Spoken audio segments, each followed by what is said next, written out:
Hello दोस्तों, आप सभी का डायरेक्शन विजन प्लेटफॉर्म में स्वागत है। और आज हम डिप्लोमा स्टूडेंट्स के लिए मैकेनिक्स सब्जेक्ट पर न्यूमेरिकल बेस हम लोग क्लासेस डिस्कस करने वाले हैं। और ये न्यूमेरिकल पेपर से कलेक्ट किया गया है, बहुत मोस्ट इंपॉर्टेंट है और मैक्सिमम ये एग्जाम में पुट अप होते हैं। सपोज जैसे कि हमारे पास पेपर IERT का है और इसमें से बहुत सारे क्वेश्चन हम लोग सॉल्व करेंगे, लेकिन इसका जो प्रोसेस सॉल्व करने का है और हम टॉपिक वाइज सॉल्व करेंगे और ये आपका बहुत ज्यादा हेल्प करेगा रिवीजन करने में। जो सेमेस्टर जो भी स्टूडेंट्स इस सेमेस्टर एग्जाम को देने वाले हैं, चाहे उत्तर प्रदेश पॉलिटेक्निक के हो चाहे IRT के हो, हम उस मोस्ट इंपॉर्टेंट क्वेश्चन को डिस्कस करेंगे जो मैक्सिमम सेमेस्टर एग्जाम में पुट अप होते हैं। तो ये चाहे सिविल इंजीनियरिंग हो, चाहे मैकेनिकल इंजीनियरिंग हो, चाहे कोई भी आपका ब्रांच हो जिसमें आप मैकेनिक्स का सेमेस्टर एग्जाम देने वाले हैं, तो ये आपका जो क्लास है बहुत ज्यादा हेल्प करेगा आपको रिवाइज करने में। तो हम लोग चलिए स्टार्ट करते हैं। और साथ में हमको लगता है कि ये जो सेमेस्टर एग्जाम जो आपका ऑफलाइन मोड में हो रहा है, इसके पहले एक दो साल जो पिछले कोविड के कारण जो ऑफलाइन में नहीं हुआ था, ऑनलाइन मोड में हुआ था ऑब्जेक्टिव टाइप, तो बहुत सारे ऐसे स्टूडेंट्स होंगे जिनको थोड़ा सा मालूम नहीं रहता है कि हम टेक्निकली रूप में किस प्रकार से आंसर को वहां पर दिया जाएगा। तो हम लोग प्रयास करेंगे कि जो उसका कैलकुलेशन होगा वो इतना सटीक और अच्छे से स्टेप बाय स्टेप होगा कि इसी प्रकार से यदि आप एग्जाम में करते हैं तो आपका जो मार्क्स होगा एज कंपेरिजन टू डायरेक्ट यदि सॉल्व करेंगे तो उसकी अपेक्षा और ज्यादा कॉपी पर प्रेजेंटेशन बनाएंगे। तो चलिए हम लोग न्यूमेरिकल को स्टार्ट करते हैं। और ये हम लोग जैसे सपोज कि आज का जो फोर्स एनालिसिस टॉपिक पर हम लोग डिस्कस करने वाले हैं, आगे वाले क्लास में हम लोग देखेंगे मोमेंट और कपल बेस पर देख लेंगे, फिर उसके आगे वाला मोमेंट और मोमेंट ऑफ इनर्शिया और सेंटर ऑफ ग्रेविटी पर देखा जाएगा, फिर बीम और ट्रेसेस पर देखा जाएगा। इसी प्रकार से आगे कंटिन्यू हम लोग एक एक टॉपिक को लिया जाएगा और उसमें से जो इंपॉर्टेंस है, जो पेपर में मैक्सिमम क्वेश्चन पुट अप हुआ है, वही उसी प्रकार से हम लोग सॉल्यूशन डिस्कस करते हैं। हम पहले बोर्ड पर क्वेश्चन को लिख देते हैं, उसके बाद सॉल्व करते हैं। और एक क्वेश्चन किसी न किसी एग्जाम में आया गया है, सेमेस्टर एग्जाम में, और आपका यह क्वेश्चन सॉल्व करने का सिर्फ रिवीजन है, क्योंकि टाइम कम होता है। तो हमने सोचा कि आपका कुछ ऐसे वेरी मोस्ट इंपॉर्टेंट क्वेश्चन आपको सॉल्व करा दिया जाए जो सेमेस्टर एग्जामिनेशन के लिए बहुत ज्यादा इंपॉर्टेंट हो। तो देखिए पहला जो इसमें क्वेश्चन है, ए फोर्स ऑफ।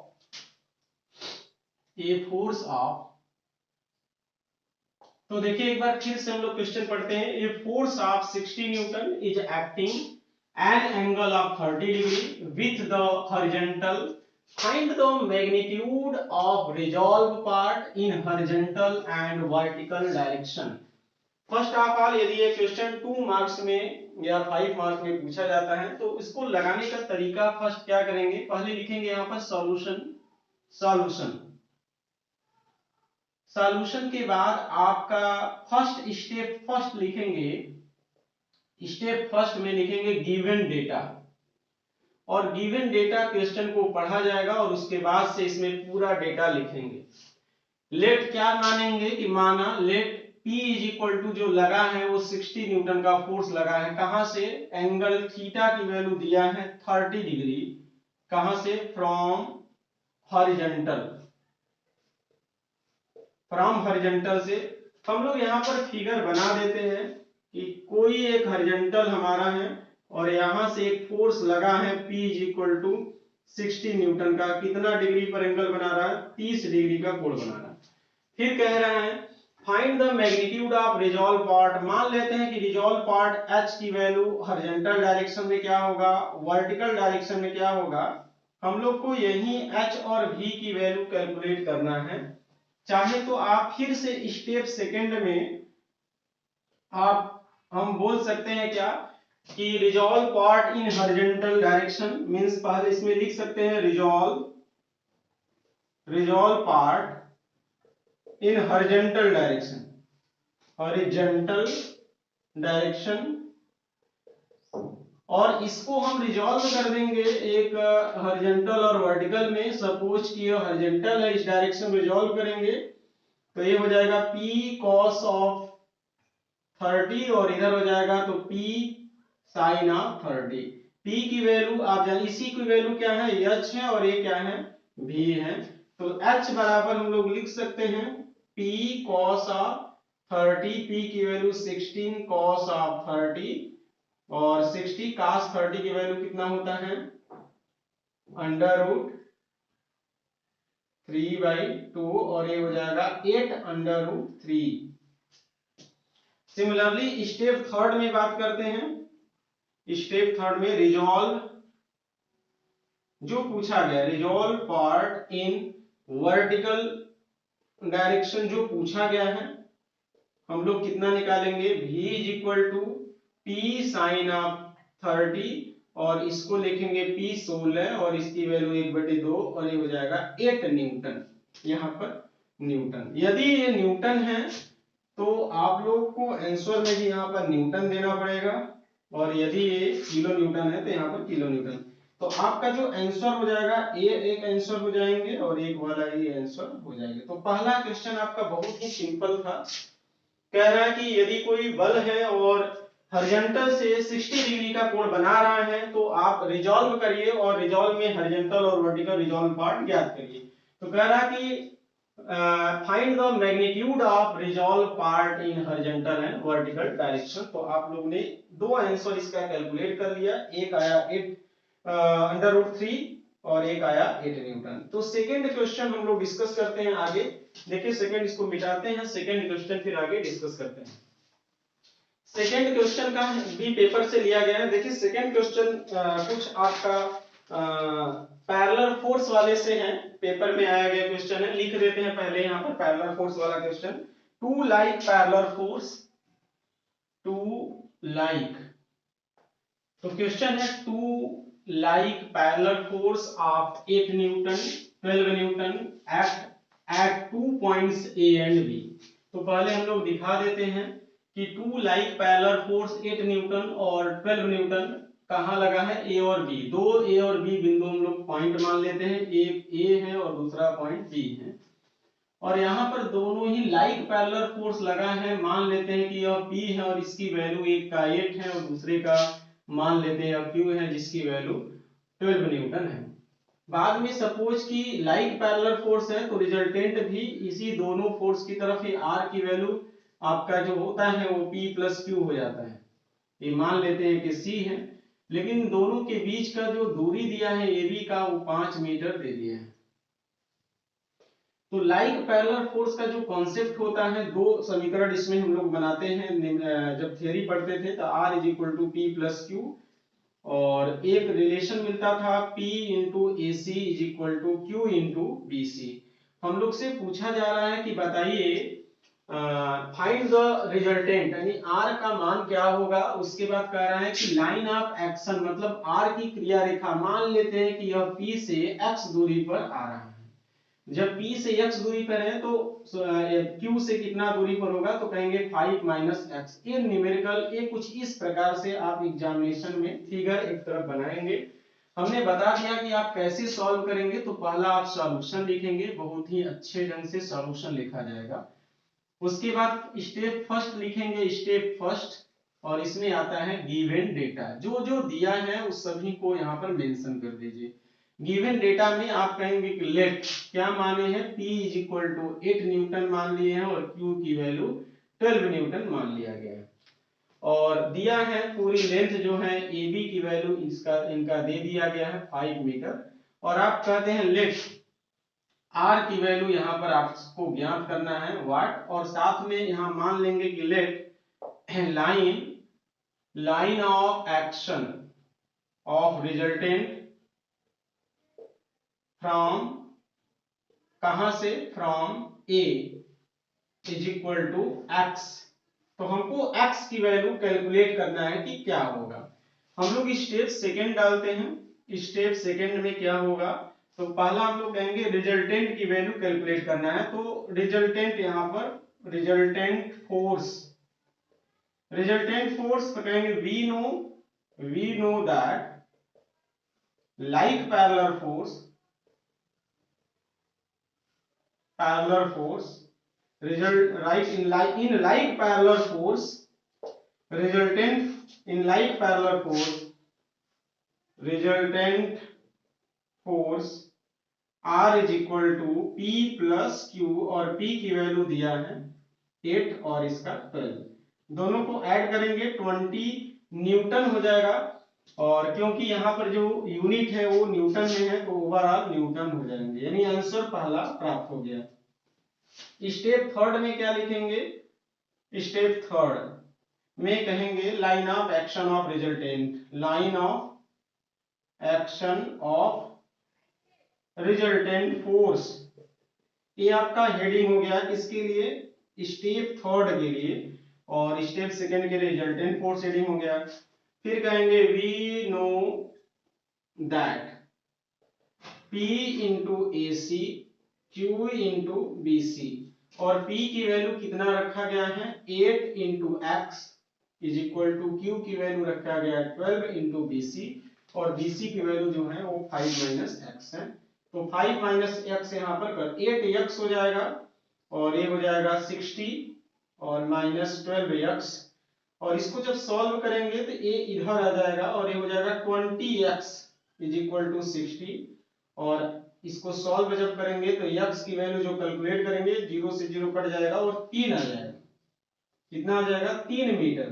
तो आंसर जो एक आपका मिलेगा वो आंसर आपका एक आंसर कितना है? r की वैल्यू, और ये हो जाएगा 20 न्यूटन, और जो x की वैल्यू जो मिला है 3 मीटर, तो ये आंसर हो जाएगा। तो इस प्रकार से आपका एग्जाम में, सेमेस्टर एग्जाम में आप अच्छे से ढंग से प्रेजेंट करना होगा आपको न्यूमेरिकल। एक होता है कि डायरेक्टली ऐसे लगा देना, लेकिन वो सेमेस्टर एग्जाम में अच्छे मार्क्स गेन नहीं कर पाएंगे। कभी भी न्यूमेरिकल को लगाना होता है तो आप अच्छे से स्टेप बाय स्टेप उसको ब्रेक करेंगे। तो ये हमने इस कॉपी में एक तरीके से लिखा गया वह क्वेश्चन है जो मैक्सिमम एग्जाम में पुट अप हुए हैं, क्योंकि हमारे इस पेपर से अभी हम खोजने लगेंगे तो टाइम लगेगा, इसलिए हमने पहले ऑलरेडी इसमें से पूरी फोर्स एनालिसिस का और सभी क्वेश्चन जो सबसे ज्यादा बार रिपीट हुआ है या बहुत ज्यादा इंपॉर्टेंट है उसको हम लोग यहाँ पर कलेक्ट किए हैं। आगे वाला क्वेश्चन देखते हैं, इसको मिटा देते हैं। देखिए आगे वाला जो क्वेश्चन है वो एक स्फीयर है जो किसी वॉल से टच कर रहा है, उस पे क्वेश्चन है, और ये हम उसको लामिस थ्योरम से हम लोग सॉल्व करेंगे। तो इसको पहले क्वेश्चन को लिखते हैं, एक smooth sphere of A, question है ए स्मूथ, ये क्वेश्चन हम लोग लिख दिया गया है, और इसको एक बार फिर से हम लोग पढ़ते हैं, और उसी पढ़ने के साथ साथ इसका फिगर हम ड्रा करते हैं, क्योंकि फिगर नहीं देता है तो आपको एज सोन इन फिगर जब नहीं बोलेगा तो आपको क्वेश्चन से फिगर को ड्रा करना होगा, और उसके बाद फिर कॉन्सेप्ट लगा करके न्यूमेरिकल को सॉल्व किया जाएगा। पढ़ते हैं एक स्मूथ स्फीयर, चलिए एक स्मूथ स्फीयर बना देते हैं। यहाँ पर एक स्मूथ स्फीयर है, ये गोला यहाँ बना देते हैं, जिसका जो वेट है वो कितना कर रहा है? 5 केजी वेट है इसका, 5 KG weight. Touch a smooth vertical wall, चलिए एक वर्टिकल वॉल है जो इससे टच करता हुआ बना दिया, यहाँ पर एक टच करता हुआ बना दिया गया, and it's supported by means of a string attached to its surface, किसी सरफेस पर, मान लेते हैं कि यह सरफेस पर यहाँ attached to its surface and upper end of the string attached to a point of wall, एक इसका पॉइंट पर वॉल को अटैच इस प्रकार से करता है, ये धागा है स्ट्रिंग, ये क्या है? String. if the length of the string is equal to radius of sphere, मतलब ये जो लेंथ है और ये दोनों लेंथ आपस में बराबर, इसका नाम दे देते हैं O और इसका नाम दे देते हैं, या A इसको B इसको C कर देते हैं। Find the reaction of the wall and tension of the string, मतलब क्या क्या ज्ञात करना है आपको? एक रिएक्शन ज्ञात करना है। भाई यहाँ पर टच करेगा, ये वॉल है, क्या है? ये वर्टिकल वॉल, इसको हम लोग नाम दे देते हैं वर्टिकल वॉल, और ये क्या है? स्फीयर। तो ये स्फीयर कुछ इस प्रकार से फिगर आपका बन गया है। और हम लोग क्या लिखेंगे यहाँ पर? सॉल्यूशन लिखेंगे, सॉल्यूशन। देखिए बहुत ही अच्छे से आपको यहाँ पर आंसर को देना है। सॉल्यूशन लिखेंगे, स्टेप फर्स्ट में गिवन डेटा में जो कुछ बोला गया है उन सब कुछ यहाँ पर मेंशन कर देंगे, और यहाँ पर जो वेट दिया है वो कितना है? 5 केजी वेट दिया है इसका। Touch a smooth vertical wall and it's supported by means of a string attached to a surface and upper end of the string attached to a point in wall, जैसा कि figure हम लोग draw कर दिए हैं। If the length of the string equal to, अब length क्या है हम लोग मानेंगे कि यहाँ पर जो माना गया है ओबी जो है लंबाई है वो एबी के लेंथ के बराबर है, ओबी और एबी आपस में बराबर है। और मान लेते हैं कि यह आर है, इस केस में मान लिया गया आर है। और यदि हम सपोज कि यहाँ पर इसको थीटा मान लें, यहाँ पर किसको मान लें, इसको हम थीटा मान लिया जाए, या नीचे वाले को ही थीटा मान सकते हैं, किसी एक को भी थीटा मान सकते हैं, इसको थीटा मान लीजिए। तो अब हम लोग फर्स्ट ऑफ ऑल हम यहाँ पर लामीश थ्योरम लगाएंगे। देखिए कि इस पॉइंट पर हमारे पास कितने फोर्स लग रहे हैं, यहाँ का रिएक्शन है, मान लेते हैं सी पॉइंट पर रिएक्शन आरसी है और इसका टेंशन है यहाँ पर टी लग रहा है। यदि हम इसको फ्री बॉडी डायग्राम भी बनाएंगे कहीं पर, तो आपके पास कुछ इस प्रकार से फिगर यहाँ ड्रा हो जाएंगे। जैसे यहाँ पर सपोज हम बना रहे हैं, तो यहाँ पर आपका ये कुछ इस प्रकार से यहाँ एक रिएक्शन कार्य करेगा जिसका नाम आरसी दिया गया है, और एक 5 केजी वेट यहाँ पर कार्य कर रहा है, जो दिया गया 5 केजी दिया है या 50 न्यूटन देता है तो वही 50 न्यूटन लिख देंगे, जो यहाँ दिया रहेगा वही लिखेंगे। और इसके साथ में यहाँ पर एक टेंशन टी लगा है, टी लगा है, और आपको इस एंगल को कैलकुलेट करना है, इस एंगल को कैलकुलेट करना है और इस एंगल को कैलकुलेट करना है। यदि हमारे पास ये एंगल मालूम हो जाएगा कि ये एंगल कितना होगा, तो आप इस एंगल को निकाल सकते हैं कि नहीं निकाल सकते हैं। यह हो जाएगा 100, यदि यह थीटा पूरा है तो ये हो जाएगा 180 माइनस थीटा, और ये दोनों आपस में है तो ये 90 हो जाएंगे, ये जो एंगल दोनों के बीच में। और बाकी यदि इस एंगल को निकालना पड़ेगा तो आप देख रहे हैं कि ये पूरा एंगल थीटा है और ये आपका 90 है, तो आप देखेंगे कि ये जो एंगल यहां से यहां तक का होगा वो 90 प्लस थीटा हो जाएगा। तो आपको थीटा यदि निकल गया यहां से किसी से, यदि कैलकुलेशन हम थीटा कर दिए, तो आपका 3 जो फोर्स लग रहे हैं बिंदुओं पर स्फीयर के, वहां पर आपका तीनों फोर्स के बीच में एंगल कैलकुलेट हो जाएगा, और साथ में आप अप्लाई कर देंगे लामी का प्रमेय और सॉल्व कर लेंगे। तो देखिए हम लोग स्टेप फर्स्ट में जो दिया रहता है, वेट दिया रहता है वो दे दिया गया, सब कुछ दे दिया गया है। और यदि चाहे तो स्टेप फर्स्ट में गिवन डेटा यहाँ पर दिया गया है, सब कुछ दिया गया है। यदि थीटा हम चाहे तो मान लें angle of inclination, angle of inclination of string, angle of inclination of string from horizontal या from centre, from centre of sphere हम लोग मान लेते हैं। स्टेप सेकंड में चाहे तो आप कैलकुलेट कर सकते हैं, calculation of, calculate the angle theta. कैसे थीटा को कैलकुलेट करेंगे, हमारे पास ये रेडियस आर है यहाँ पर, यदि हम चलेंगे इस आर और आर यानी बेस और डायगोनल में चलेंगे तो आप देखेंगे कास लगा सकते हैं, ट्रायंगल ओ या कह सकते हैं सी ओ ए में कॉस ऑफ थीटा ओसी अपान ओ ए, ओसी की वैल्यू को हम लोग लिखेंगे आर और ओए को लिखेंगे आर प्लस आर यानी 2r। तो यहां से हो जाएगा ये 1/2 cos थीटा, और थीटा की वैल्यू हो जाएगा 60 डिग्री। तो थीटा की वैल्यू 60 डिग्री आ गया, और यहां से हम लोग जब भी लामी का प्रमेय लगाएंगे 180 माइनस 60 90 प्लस 60। अब देखेंगे स्टेप थर्ड में, स्टेप थर्ड में क्या होगा, स्टेप थर्ड लगाएंगे क्या हम लोग, इसका हेडिंग बना देंगे यहाँ जो पूछा गया है reaction and tension, reaction and tension, calculate the reaction and tension, applying Lami's theorem, Lami's theorem, applying Lami's theorem, apply भी कर सकते हैं, अप्लाई Lami's theorem। और Lami's theorem का प्रमेय जब भी अप्लाई करेंगे तो यहाँ पर हो जाएगा P माने है या T माने है यहाँ पर, तो T अपान साइन 90, T अपान साइन 90 और RC अपान साइन 90 प्लस 60 और इज इक्वल टू यहाँ पर से हम लोग लगाएंगे 5 अपान इनके बीच का एंगल 5, 180 में से घटाएंगे 180 माइनस 60 120 साइन 120। अब इसको सॉल्व करेंगे t is equal to 5 upon sine 120 into sine 90, जो कैलकुलेट करेंगे आंसर हो जाएगा। दूसरा RC की वैल्यू जब कैलकुलेट करेंगे तो 5 upon sine 120 into sine 90 plus 60 9 6 15 हो जाएगा, 150 हो जाएगा। कैलसी के द्वारा हम लोग सॉल्व करेंगे, देखिए इसको। और ये है sign 90 upon sine 120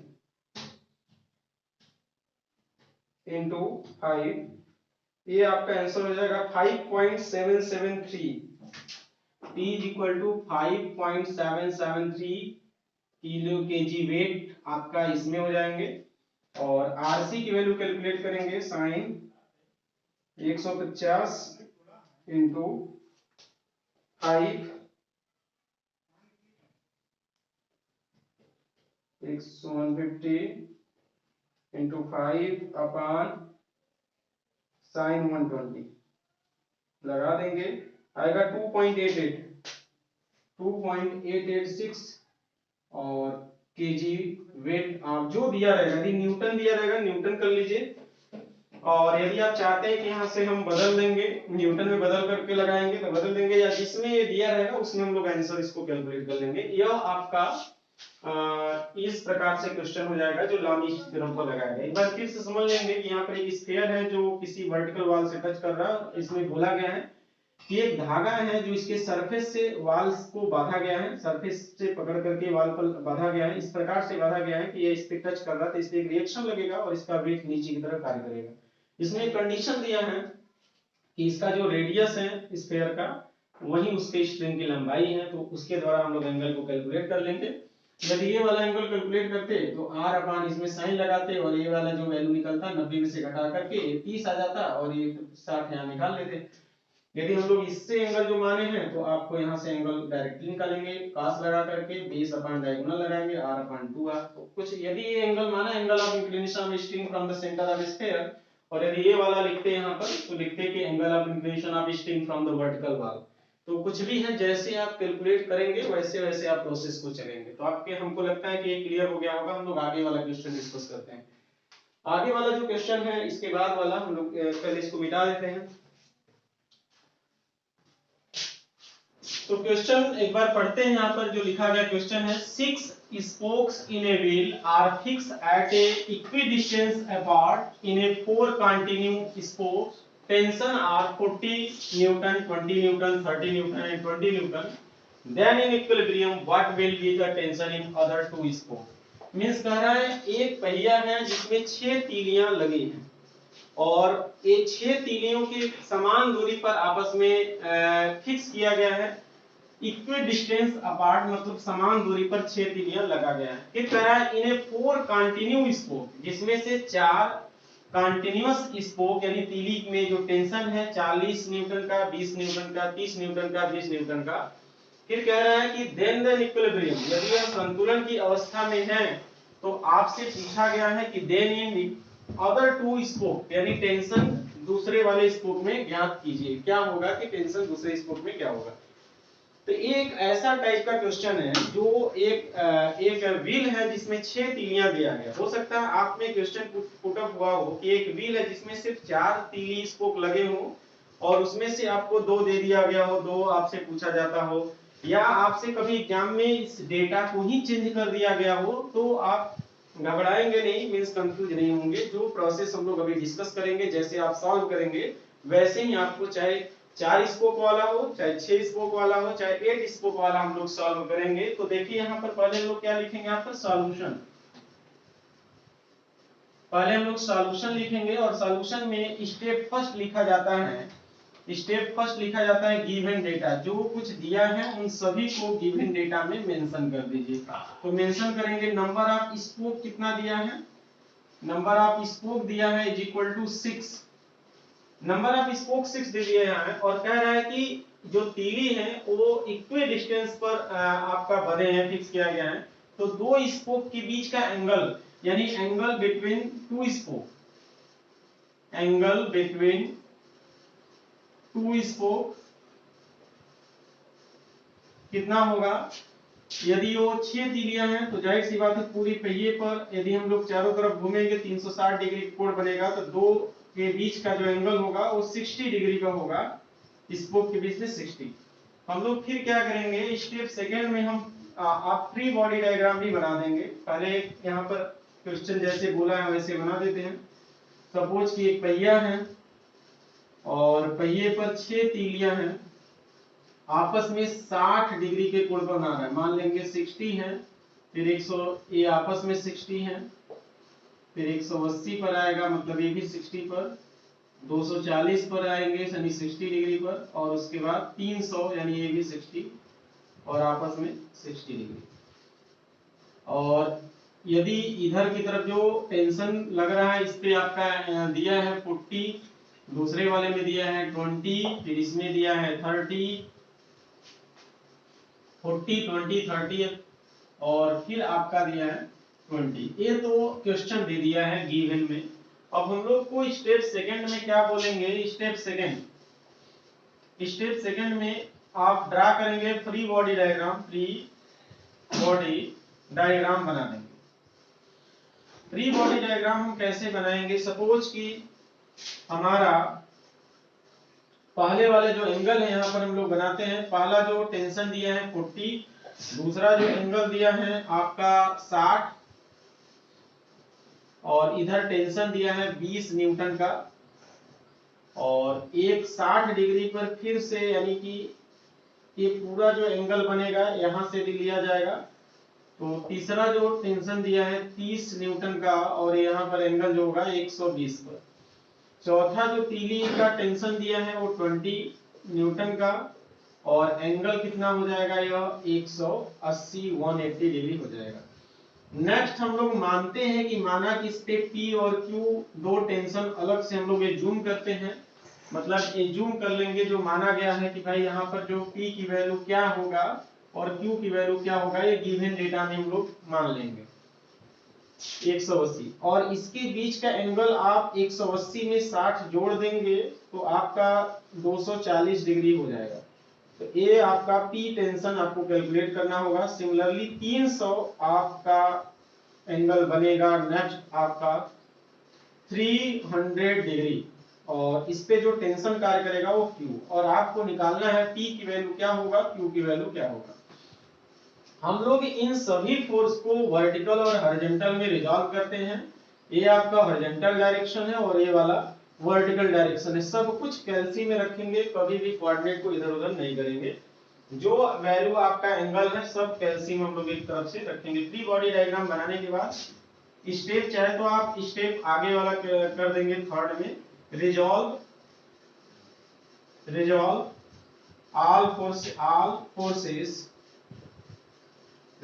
all forces as shown in figure, या आप बोल सकते हैं resolve all forces।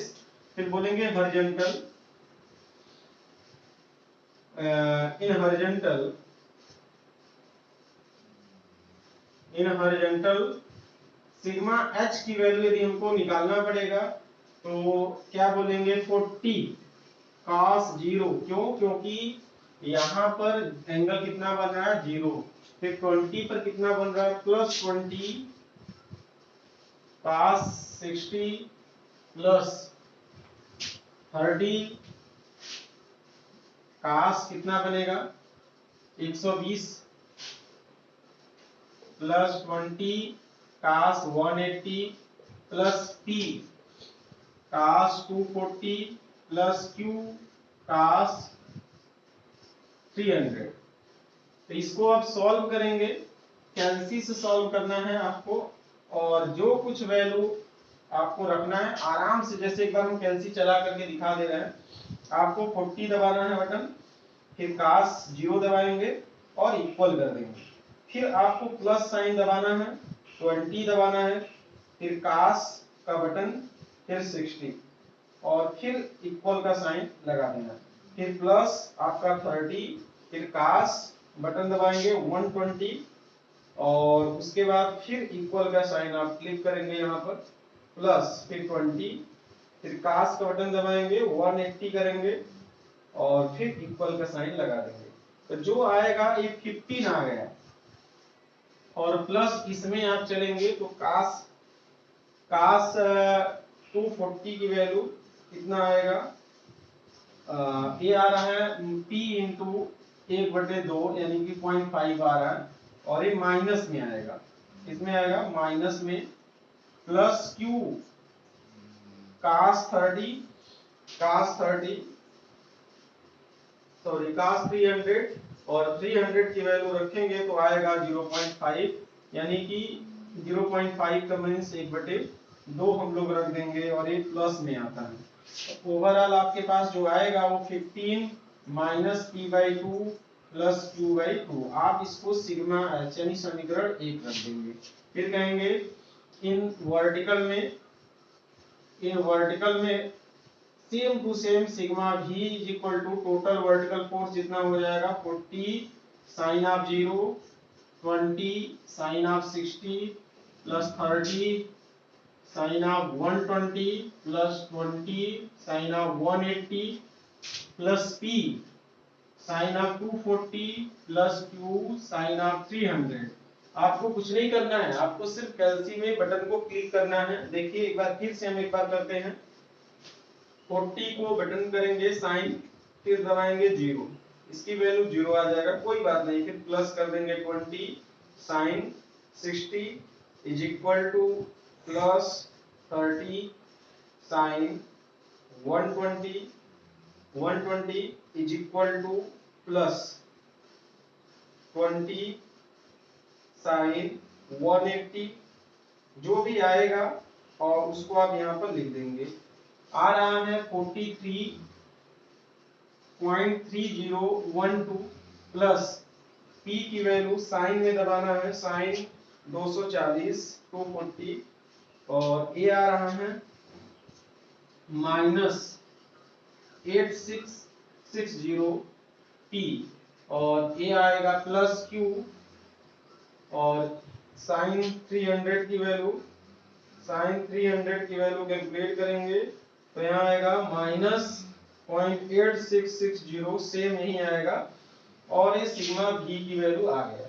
और आपको करना क्या है, देखिए फिर करना क्या है, कहेंगे फॉर इक्विलिब्रियम के केस में हम लोग का r की वैल्यू 0 होता है। r की वैल्यू तभी 0 होगा जब सिग्मा h बराबर 0 होगा और सिग्मा v बराबर 0 होगा। तो सिग्मा h बराबर 0 का मतलब समीकरण 1 से 15 minus p/2 plus q/2 is equal to 0 और इसको हम लोग चाहे तो करेंगे तो p/2 माइनस q/2 एकदम उधर ले जाएंगे is equal to 15, equation first आ जाएगा। दूसरा यदि हम लोग इसके लिए करेंगे तो देखिए ये आ जाएगा 43.30 ये sigma v is equal to 0 करेंगे और इनको हम लोग उधर ले जाएंगे तो ये हो जाएगा 0.8660 p प्लस 0.8660 q, जो भी होगा p और q। इन समीकरण को यदि हम सॉल्व करेंगे तो जो आंसर आएगा वो आपका p और q की वैल्यू हो जाएगा। तो इसको सॉल्व करते हैं, देखिए क्या होता है सॉल्व करने के बाद। तो सॉल्व करने के बाद जो आएगा solve equation first and second. हम इक्वेशन फर्स्ट एंड सेकेंड को सॉल्व करेंगे तो p इज इक्वल टू जो आएगा वो 40 आएगा न्यूटन और q इज इक्वल टू आएगा वो 10 न्यूटन आएगा। सॉल्व करने का सिंपल सा, देखिए यहाँ पर आपका 0.8660 है, यहाँ पर 0.8660 है और इसको आप कैलसी में रखेंगे 43.30 में यदि भाग देंगे तो जो आएगा उसको p plus q is equal to this और सिंपल से यहाँ से p minus q is equal to 30 कर देंगे। यह एक समीकरण बन जाएगा और एक समीकरण जो आपका बन जाएगा। और चाहे तो चलिए हम यहाँ पर हम हल कर देते हैं 43.30 और ये दोनों कॉमन है अपान 660 और जब इसको इक्वल करेंगे तो आ जाएगा 50 is equal to P plus Q। अब इसको आप इक्वेशन सेकंड मान लेंगे, तो इक्वेशन सेकंड और फर्स्ट को सॉल्व करेंगे तो P इज इक्वल टू 40 और Q इज इक्वल टू 10 आ जाएगा। तो यह एक इस प्रकार का न्यूमेरिकल एक टाइप का है जिसमें तीली 6 लगा है। हो सकता है कि तीली 4 हो जाए, हो सकता है कि तीली 8 हो जाए। तो नंबर आप दो स्पोक के बीच में एंगल आप निकाल लेंगे। यदि 4 तीली रहेगा तो 4 से भाग करेंगे, यदि 8 रहेगा तो 8 से भाग करेंगे। तो उन सभी के बीच में एंगल आप निकालेंगे। जब एंगल मान लीजिए यहाँ 60-60 आता है तो कभी हो सकता है 30-30 आएगा। तो एक पे 30 आया तो दूसरा वाला आपका 60 हो जाएगा, तीसरा उसी में ऐड करते जाएंगे। कभी भी आप जैसे कभी भी आप 60 -60 आप नहीं रखेंगे, डायरेक्ट सभी एंगल यहाँ पर एक फ्री बॉडी डायग्राम के तौर पर ऐड कर दीजिएगा। उसके बाद कैलसी में रखिए और जो भी प्लस माइनस आएगा वो ऑटोमेटिकली जोड़ घटा लेगा कैलसी। आपको कोई दिमाग लगाने की आवश्यकता नहीं है और आराम से आपका आंसर एकदम सही आएगा। यदि आप कोऑर्डिनेट के तौर पर प्लस माइनस आप करने लगे, नहीं होता है कि इधर साइन प्लस होता है, प्लस प्लस ने minus plus minus minus plus minus, ये वाला आप नहीं लगाएंगे, नहीं तो आप गलत कर ले जाएंगे, कंफ्यूज हो जाएंगे। आपको टोटल एंगल ऐड कर देना है। यदि ये 40 पर 0 है तो यहाँ पर कितने एंगल बनेंगे, 60 डिग्री एंगल। ये कितने एंगल बन रहा है, 120 डिग्री एंगल बन रहा है। ये कितना डिग्री, 180 बना रहा है। ये कितना बना रहा है, 240 डिग्री बना रहा है। ये कितना बना रहा है, 300 डिग्री बना रहा है भाई। तो जाहिर सी बात है सब फोर्स बना लिया और आपको हॉरिजॉन्टल और वर्टिकल रिजॉल्व करना है। और दो एक हम लोग सिग्मा एच निकालेंगे और दूसरा सिग्मा बी निकालेंगे। लेकिन कह रहा है कि यहाँ पर कह रहा है कि यह इक्विलिब्रियम में, और इक्विलिब्रियम के लिए r बराबर 0 होता है। r तभी 0 होता है, r इक्वल टू क्या होता है, अंडर रूट सिग्मा एच के स्क्वायर सिग्मा बी के स्क्वायर। r की वैल्यू 0 तभी होगा जब सिग्मा h बराबर 0 होगा, सिग्मा b बराबर 0। मतलब रिजॉल्व करेंगे और सिग्मा h की वैल्यू निकालेंगे और सिग्मा b की वैल्यू निकालेंगे। जब ये दोनों निकल जाएंगे तो इसको 0 दिखा दीजिए और 0 दिखाने के बाद दोनों समीकरणों को सॉल्व कर लेंगे और आंसर आ जाएगा। तो इस प्रोसेस पर आप लगाएंगे तो एग्जाम में आप गलती नहीं कर पाएंगे। इसके आगे के क्वेश्चन हम लोग देखेंगे कि कोई एक स्फीयर है और एक स्लॉट में, एक खांचा में रखा गया है, उस बेसिस पर क्वेश्चन उसको देख लेते हैं। वो भी लामीश थ्योरम के द्वारा हम लोग लगाएंगे। तो इसको मिटाते हैं। तो अगला क्वेश्चन देखिए, एक फिगर दिया है, कह रहा है कि टू आइडेंटिकल रोलर, क्या है, two identical roller, two identical roller हैं जिनमें जिनका जो सभी का जो वेट है वो कैपिटल W 100 न्यूटन दिया है और हॉरिजॉन्टल से वो ये हॉरिजॉन्टल है, हॉरिजॉन्टल प्लेन से वो 30 डिग्री का एंगल बनाते हुए बोल दिया है कि एस्टोनिश फिगर। सब कुछ प्रदर्शित कर दिया गया है। दो आइडेंटिकल रोलर हैं, मतलब दो समान आकार का रोलर है जो इस तरह फिगर में रखा गया है। हॉरिजॉन्टल से कितना डिग्री बना रहा है, 30 डिग्री का कोण बना रहा है। तो कह रहा है कि रिएक्शन सपोर्ट पर रिएक्शन ज्ञात करिए। रिएक्शन कहां ज्ञात करिए, कह रहा है कि determine reaction at A B C and D. A B C D पर रिएक्शन को डिटरमाइन करना है। तो हम लोग क्या करेंगे, ए बी सी डी पर रिएक्शन ज्ञात करेंगे। जहां पर भी कोई भी अवयव कांटेक्ट करता है वहां पर रिएक्शन आएगा। तो आप जब भी इसको हम लोग को सॉल्व करना होता है, हम एक एक रोलर पर पहले फ्री बॉडी डायग्राम बनाएंगे। देखिए सपोज कि हम इसका फ्री बॉडी डायग्राम बना रहे हैं। ये हमारा कोई एक प्लेन, एक हॉरिजॉन्टल है और यहाँ से 30 डिग्री का कोण बना देते हुए यहाँ पर बना दिया गया। यहाँ पर एक रोलर को रख दिया गया है, एक रोलर को रखा गया है। सपोज कि यह 30 डिग्री का एंगल बना रहा है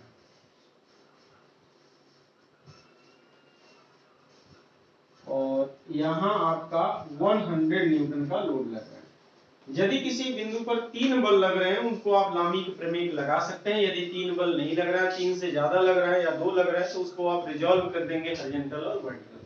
तो देखिए इससे पहले कितना फोर्स लग रहा है उसको पहले हम लोग डिस्कस करते हैं यहाँ पर। और एक इस पे रिएक्शन कार्य करेगा, देख रहे हैं रिएक्शन कार्य करेगा और ये रिएक्शन जो होगा वो यहाँ पर इस पॉइंट पर ए पर कार्य कर रहा है, मतलब आर कार्य करेगा। और यहाँ पर जो रिएक्शन इस पे जो टच कर रहा है, यहाँ जो एकदम पैरेलल में टच कर रहा है, देख रहे हैं एकदम फिगर एकदम सही से देखेंगे, ये आपका हो जाएगा आरबी। आपको ये आरबी दिख रहा है, ये आपका आरए। और यहाँ पर जो फोर्स लग रहा है, 3 फोर्स लग रहे हैं हमको। यहाँ पर यदि किसी बिंदु पर 3 बल लग रहे हैं और यदि आपको लग रहा है कि तीनों बलों के बीच का एंगल आपको मालूम है, तो आप आराम से वहां पर लामी प्रमेय लगा करके इसको सॉल्व कर दीजिए। देखिए, इसको दोनों मेथड से सॉल्व कर सकते हैं, चाहे आप रिजॉल्व कर दीजिए, चाहे लामी का प्रमेय लगा दीजिए। लामी वाला थोड़ा सा सिंपल और हो जाता है क्योंकि जल्दी सॉल्व हो जाएगा। यदि 3 बल लग रहे हैं तो 1 फोर्स, 2 फोर्स और 3 फोर्स लग रहे हैं। फर्स्ट ऑफ ऑल देखेंगे, यदि ये 30 है, ये 90 डिग्री है, यह हो जाएगा 60 डिग्री और ये भी हो जाएगा 60 डिग्री, और ये 90 डिग्री है, ये जो एंगल हो जाएगा वो कितना हो जाएगा, 30 डिग्री हो जाएगा। और यदि हम लोग इसको आगे कंटिन्यू कर दीजिए, थोड़ा सा आगे ऊपर एकदम ऐसे डॉट कर दिया जाए, ये वाला भी एंगल कितना हो जाएगा, 30 डिग्री हो जाएगा। हमको क्या चाहिए, इनके बीच का कोण चाहिए, इनके बीच का कोण चाहिए। हमको किसके बीच का एंगल चाहिए, इनके बीच का एंगल चाहिए। फिर हमको किसके बीच का एंगल चाहिए, पूरा जो यहां से दिख रहा है, ये पूरा।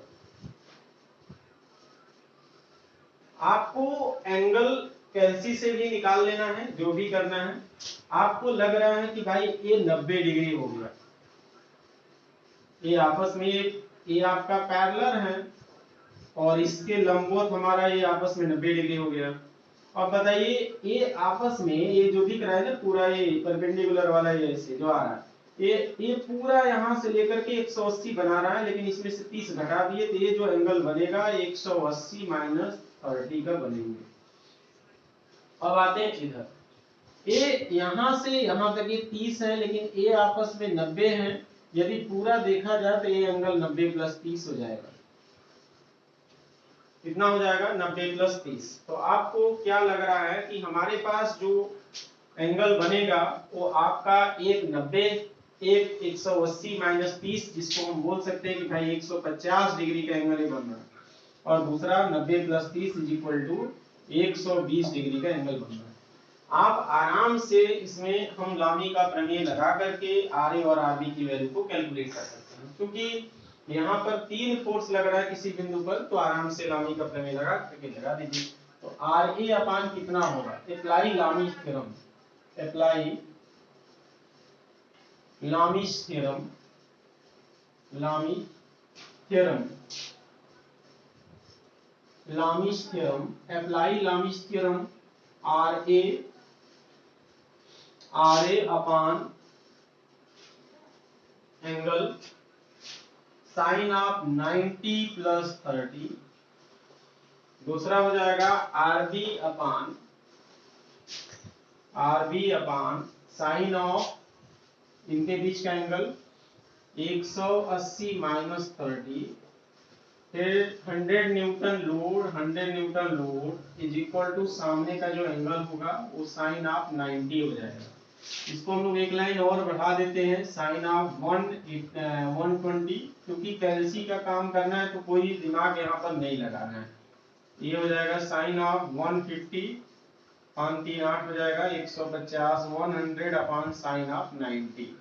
आपको आरए की वैल्यू को कैलकुलेट करना है, 100 अपान sign 90 is equal into sine 120 पहला हो जाएगा, और आरबी की वैल्यू कैलकुलेट करना है 100 अपान sign of 90 into sine of 150।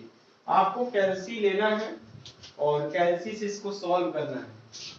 Sign 90 की वैल्यू 1 होता है, वो तो मालूम है। साइन 120 यदि नहीं याद है तो कैलसी में रखेंगे, 100 से मल्टीप्लाई करेंगे और ये आ जाएगा 86.60 आरए की वैल्यू आ जाएगी न्यूटन, यदि ये न्यूटन में दिया है। आरबी की वैल्यू साइन 150 जो भी वैल्यू आएगा इनटू 100 50 न्यूटन। आरए और आरबी की वैल्यू आ गया, हम लोग का पहला रोलर निकल गया। यदि आपको लगता है कि नहीं हमको रिजॉल्व करने वाला लगाना पड़ेगा, तो आपको हम यहीं पर थोड़ा सा दिखा देते हैं छोटा सा फिगर बना करके, इसी को रिजॉल्व करने वाला। कुछ लोग रिजॉल्व करके यदि लगाना चाहते हैं तो वो कैसे लगाएंगे, सेम आंसर देगा। देखिएगा, ये आपका यहां से हमारा 100 न्यूटन का लोड लग रहा है, ये आपका आर ए रिएक्शन कार्य कर रहा है, और यहां पर जो कार्य करेगा वो आपका आर बी कार्य कर रहा है। तो आप चाहे तो ये हमारा हॉरिजॉन्टल हो जाएगा, ये हमारा क्या हो जाएगा, हॉरिजॉन्टल हो जाएगा, और ये वर्टिकल हो जाएगा। ये आपका 30 डिग्री है, ये 90 डिग्री है, और ये 60 डिग्री हो जाएगा, ये 60 डिग्री हो जाएगा, ये 30 डिग्री हो जाएगा, ये 30 डिग्री हो जाएगा। तो आप चाहे तो एक काम कर सकते हैं, इसको रिजॉल्व कर सकते हैं। कैसे रिजॉल्व करेंगे, आप इसको 100 cos 30 और इधर हो जाएगा 100 sin 30, तो 100 sin 30 आपको रिजॉल्व करना है। क्या, इधर जो रिजॉल्व करेंगे तो 100 cos 30 और इधर रिजॉल्व करेंगे 100 sin 30। आप इक्विलिब्रियम कहेंगे कि फ्रॉम इक्विलिब्रियम, फ्रॉम इक्विलिब्रियम में तभी होगा जब सिग्मा h बराबर 0 होगा, सिग्मा v बराबर 0 होगा। टोटल हॉरिजॉन्टल फोर्स, यदि हम लोग इसको हॉरिजॉन्टल मानते हैं तो इधर की तरफ फोर्स कितना लग रहा है, सिग्मा h जिस तरफ फोर्स जो होगा वो सिग्मा h इस तरफ वाला फोर्स के बराबर होगा। 100 sin of 30 is equal to RB, और sin 30 की वैल्यू 1/2 और आरबी की वैल्यू जो आ जाएगा वो 50 आ जाएगा न्यूटन। और सिमिलरली सिग्मा v की वैल्यू यदि 0 करना है, upward is equal to sigma v downward force, और यहाँ पर अपवर्ड फोर्स जो है आर लग रहा है और डाउनवर्ड फोर्स लग रहा है 100 cos of 30, 100 cos 30 under root 3/2, और इसको सॉल्व करेंगे तो आ जाएगा 50 अंडर रूट 3, 50 अंडर रूट 3 करेंगे, 50 इंटू अंडर रूट 3 जब सॉल्व करेंगे तो आपका आ जाएगा 86.60 न्यूटन। आपको नहीं लगता है कि ये दोनों ही हैं, चाहे आप इससे लगाएंगे चाहे लामी का प्रमेय लगाएंगे, आपको लग रहा है कि लामी का प्रमेय लगाने में आपका बहुत सारा एंगल निकालना पड़ रहा है, इसमें थोड़ा सिंपल हो रहा है, तो आप स्वतंत्र हैं, चाहे किसी भी मेथड से आप इसको सॉल्व कर सकते हैं। देखिए, हमने एक बार फिर से बता दिया, ये 30 है, 90 60, और ये 60 हो जाएगा, ये 90 हो जाएगा, 30 हो जाएगा, और हम लोग मान लेते हैं कि इसको ये हॉरिजॉन्टल का ये है और ये वाला आपका वर्टिकल है। इस 100 न्यूटन को हम लोग हॉरिजॉन्टल वर्टिकली रिजॉल्व कर देते हैं और आपका आर ए और आर बी की वैल्यू कैलकुलेट कर देते हैं। ये आपका दोनों है। चलिए हम लोग इस वाले फिगर को अब सॉल्व करने का प्रयास करते हैं। इस वाले फिगर की फ्री बॉडी डायग्राम यहाँ पर भी बनाएंगे, इसको हम फिर से एक फ्री बॉडी डायग्राम यहाँ पर बनाया जाएगा। देखिए, पहले तो हम लोग वर्टिकल एक वॉल बना दिया गया यहाँ पर एकदम, और यहाँ से 30 डिग्री का बनाते हुए एक चीज दिया गया, और सिंपल सा यहाँ पर हमको बनाना है दूसरे वाले गोले को, दूसरे वाले गोले को हमको यहाँ बनाना है, और इसी से हम लोग टच कराते हुए 30 डिग्री ले लेंगे। और यहाँ सपोज कि इसका कोऑर्डिनेट है, और इधर जो कार्य करेगा वो सिंपल सा, ये पॉइंट कौन सा है, डी है, तो यहाँ पर आर डी काम करेगा। यहाँ एक रूलर का 100 न्यूटन, यहाँ पर 100 न्यूटन कार्य करेगा, और यहाँ जो रिएक्शन कार्य करेंगे, रिएक्शन देख रहे हैं ऐसे वर्टिकली रिएक्शन है, नहीं 90 डिग्री कोण बनाते हुए कार्य करेगा। इसका नाम क्या है इस वाले का, सी। तो आरसी एक आपका रिएक्शन कार्य, ये 30 डिग्री है, ये 90 डिग्री है, ये 60 हो जाएगा, तो ये वाला भी 60 हो जाएगा, ये 90 है और ये 60 है, तो ये कितना हो जाएगा, 30 हो जाएगा। तो इसको आप ऐसे आगे बढ़ा दीजिए, ये भी कितना हो जाएगा, 30 हो जाएगा। साथ में यहाँ पर भी एक इसके पैरेलल जो यहाँ पर जा रहा है, ये 30 डिग्री का एंगल बनाते हैं, जो कि आप ले जा रहे हैं इसको पैरेलल, यहाँ पर भी पैरेलल एक जा रहा है, यहीं से आपका आता है कौन सा, इस पे एक रिएक्शन फोर्स लगाएगा, इसका आरबी फोर्स लगेगा। यदि चाहे तो आप इसको आगे बढ़ा दीजिए, इधर इसको मिटा दीजिए, तो ये आपका कौन सा फोर्स लगाएगा, आरबी लगाएगा। सिंपल सा ये वाला, इस पे एक रिएक्शन आरबी लगाएंगे और आपको रिजॉल्व करना है।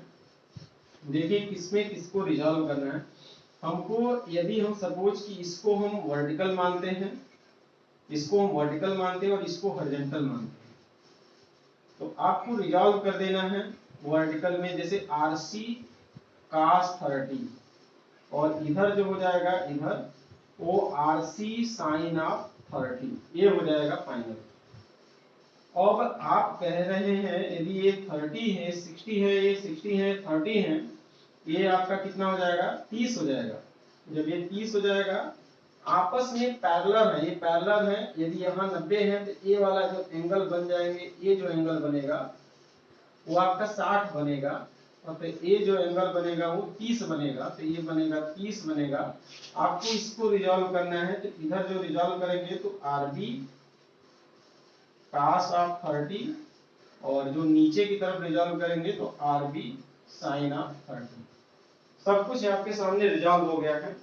आपको फिर से हम समझा दे रहे हैं। एक हमने रूलर इस वाले को यहाँ लगाया और इसका रिएक्शन हमने दिखा दिया है कि यहाँ आरडी है, एक रिएक्शन आरडी कार्य कर रहा है और इसका एक रिएक्शन इधर कार्य करेगा, वो आरबी कार्य कर रहा है, आरडी आरबी, और इसका एक रिएक्शन जो कार्य करेगा वो आरसी कार्य करेगा। हमने बताया यदि ये 30 बन रहा है, 60 60 तो ये 30, ऊपर वाला भी 30, लेकिन ये आपस में 90 डिग्री का बना रहा है क्योंकि यहाँ पर 90 है, तो ये वाला भी पूरा 90 है। यदि 30 बनेगा तो ये 60 बनेगा, तो ये जो रिएक्शन इधर आ रहा है ये 30 बनेगा, तो ये वाला भी 30 हो जाएगा।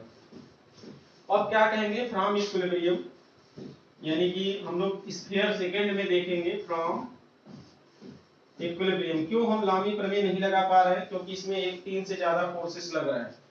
हम लोग sigma h is equal to 0 करते हैं हॉरिजॉन्टल वाला, तो सिग्मा h में इस डायरेक्शन में जो फोर्स लग रहा है is equal to sigma h इस डायरेक्शन में जो फोर्स लग रहा है, इस डायरेक्शन में हमारा लग रहा है तो आरसी साइन 30 और plus RB cos 30 is equal to इधर की तरफ जो फोर्स लग रहा है वो आरडी लग रहा है।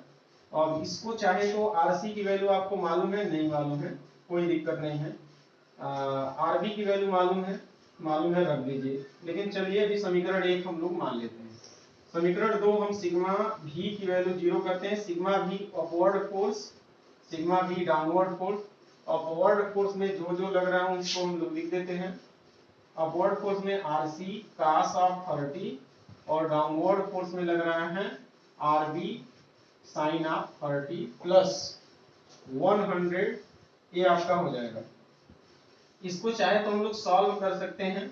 आरबी की वैल्यू 50 है, यहाँ पर साइन ऑफ 30 प्लस 100, तो साइन 30 यहाँ पर सीधा सीधा 50 यानी कि 25 हो जाएगा प्लस 100 यानी हो जाएगा 125 और अपान cos ऑफ 30, 125 125 अपान cos 30 और इसको हम सॉल्व करेंगे तो 144.33 आएगा, 144.33 ये आ जाएगा आरसी की वैल्यू न्यूटन में। आप लोग कैलकुलेशन चेक कर लीजिएगा एक बार अपने से भी, लेकिन प्रोसेस सेम रहेगा। 144.33 न्यूटन आपका आरसी का आ गया। कहेंगे फ्रॉम इक्वेशन फर्स्ट से अब आपको निकालना क्या है, आरडी की वैल्यू निकालना है। तो RD is equal to RC की वैल्यू दिया है 144.33 का साइन 30 प्लस आरबी की वैल्यू 50 cos 30। अब इसको सॉल्व कर लेंगे और इस इनटू इसमें हम लोग कर देते हैं साइन 30 कर दिए प्लस 50 cos 30 कर दिया गया cos 30 और आ जाएगा 115.47 न्यूटन, ये आपका आरडी की वैल्यू आ गया। तो आपको आंसर के रूप में हम लोग के पास क्या क्या मिला, आर ए की वैल्यू आ गया 86.60 न्यूटन और आरबी की वैल्यू जो आ गया 50 न्यूटन और आरसी की वैल्यू जो आया है 144.33 न्यूटन और आरडी की वैल्यू जो आया है 115.47 न्यूटन। तो ये आपका आंसर हो गया जो पूछा गया। और ये थोड़ा सा डिफिकल्ट देखने में लग रहा है, लेकिन आपको धीरे धीरे सॉल्व करेंगे तो आ जाएगा। हमने इसको लामी प्रमेय से पहला स्टेप इसलिए लगा दिया कि जब भी कभी आपको लगता है कि एक बिंदु पर 3 बल लग रहे हैं तो आप स्वतंत्र हैं, वहां पर आप लामी प्रमेय लगा सकते हैं। तो हमने लगा दिया यहाँ पर, लेकिन आपको फिर से हमने समझाया है कि भाई आप यदि ये नहीं लगा पाते हैं तो आप इसको रिजॉल्व कर दीजिए। आपको यहाँ पर कोऑर्डिनेट मान लेना है कि हॉरिजॉन्टल है, वर्टिकल है, और जब भी कोई फोर्स किसी कोऑर्डिनेट से कुछ डिग्री पर झुका रहता है तो उसको हम लोग वर्टिकल हॉरिजॉन्टली रिजॉल्व कर देते हैं। और बाद में फ्रॉम इक्विलिब्रियम यदि कंडीशन में यदि यह संतुलन की दशा में है तो टोटल हॉरिजॉन्टल फोर्स भी जीरो होगा और टोटल वर्टिकल फोर्स भी जीरो होगा। तो आपके एक पूरा कंप्लीट न्यूमेरिकल का सॉल्यूशन है। आप इसी प्रकार से फ्री बॉडी डायग्राम बना करके सेमेस्टर एग्जाम में कॉपी पर प्रेजेंट करेंगे। तो इसी प्रकार से और भी क्वेश्चन हम लोग आगे कंटिन्यू करेंगे। हमारे चैनल को सब्सक्राइब कर लेंगे और लाइक कर लेंगे और लोग को भी शेयर कर लेंगे, क्योंकि ये जो हम लोग रिवीजन क्लासेस एक तरीके से चल रहा है हमारे, चाहे यूपी गवर्नमेंट के पॉलिटेक्निक कॉलेज स्टूडेंट्स हो अथवा आईआरटी वाले हो, ये ऐसा क्वेश्चन है जो बहुत ज्यादा इंपॉर्टेंट है और मैक्सिमम हाईलाइटेड क्वेश्चन है और एग्जाम में पुट अप होते हैं। कंफ्यूजन बेस्ड क्वेश्चन हम लोग सॉल्व करने का प्रयास किया जा रहा है और आप हमारे साथ इसी क्लासेस के साथ आप रिवीजन करते रहेंगे। आज के लिए बस इतना ही। आगे की वीडियो के लिए आप हमारे चैनल के साथ बने रहिए। धन्यवाद।